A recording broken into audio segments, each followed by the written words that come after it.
it has to hit that the Hertz field because of how particles are formed here. So it has to come in and be able to now unfold according to the timeline in which you, the creator, on this level is existing. So you find that it is there, it has happened, it's already happened, but you can't see it, you can't get access to the desire happening because, again, of the interference, like feedback, that interference that ends up blocking it from actually showing up. So some things may show up years later, you forget about it, you forgot that you even desired it. By the time it shows up, you know, you don't even remember that you did because of all of that going on. Let's now take a look for a moment here at those things which trigger the interference of doubt. Okay? These are imposed expectations, imprints, guilt, pleasing others. These are the generators of the blockages you experience. Here again, I'm using another word here, generator. These are the generators of the blockage you experience. And what does a generator do? You know, you can use a generator to power up a building, power things up. So these things become generators. They output, they put out a particular kind of energy, a particular kind of frequency, and then that in turn creates these blockages that you experience. Religious beliefs is a very, very big one. The old programming of the God principle as a force outside of you. And many of us, pretty much all of us, have had to work with that. And some people I get emails from or talk to, they're still having such a challenge with moving beyond that, despite the fact that they've gone out there and they've expanded their horizon, they've expanded their mind.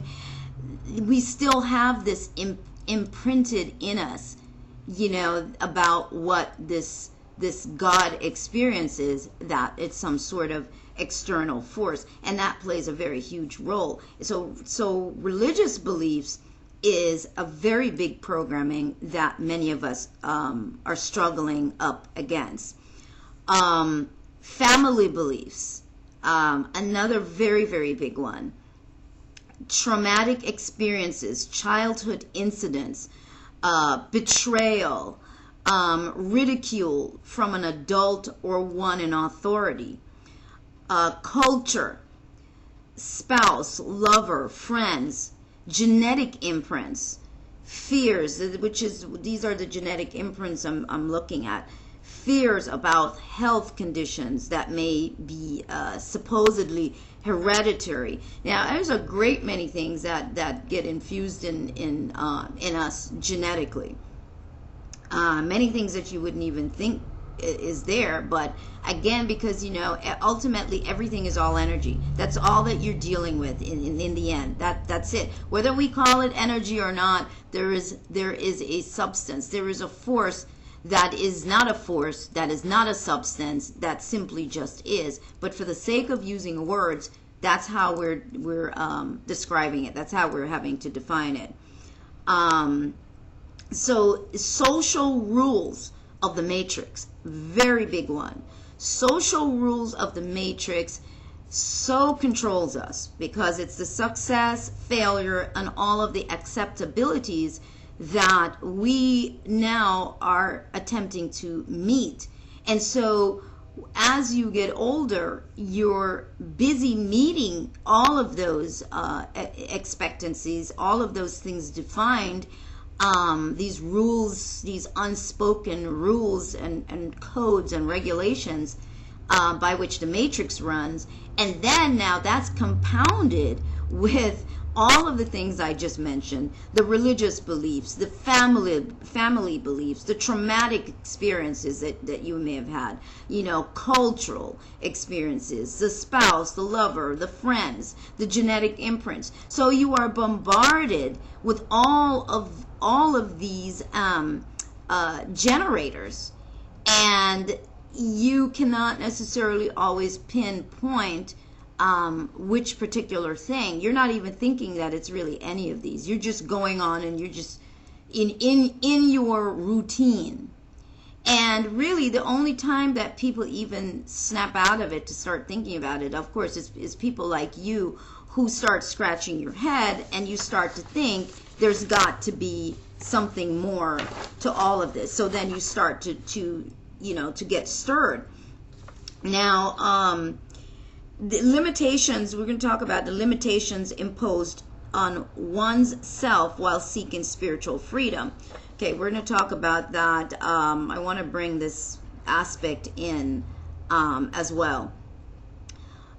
Before I talk about the limitations, I also want to point out that what I find to be really important to understand, and these are all things I'm giving to you right now, but we're going to go into them in deeper detail as we go along as well. That there are two I's at work. When we speak about the I, I this or I that, and then we talk about the inner guidance. What I think is really important to realize is that we are viewing reality through, even though you say, yeah, I know that, but there's so many different levels of knowing. And then there are two I's. There is I, as in, the I that we use, letter I.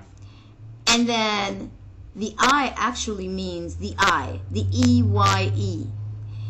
There is the I of the physical body, and I'm not talking the two that you're looking through, but the body itself, it acts as an I. And then there is the I, the E-Y-E, the greater I that is really you inside these bodies, that's really observing everything. So there's an observer in there. And that is the E-Y-E, that is the great E-Y-E that is in you, that does look out through the eyes, that does observe everything, that's really paying attention to everything. That is the vast I, the vast E-Y-E, that is completely unshaken.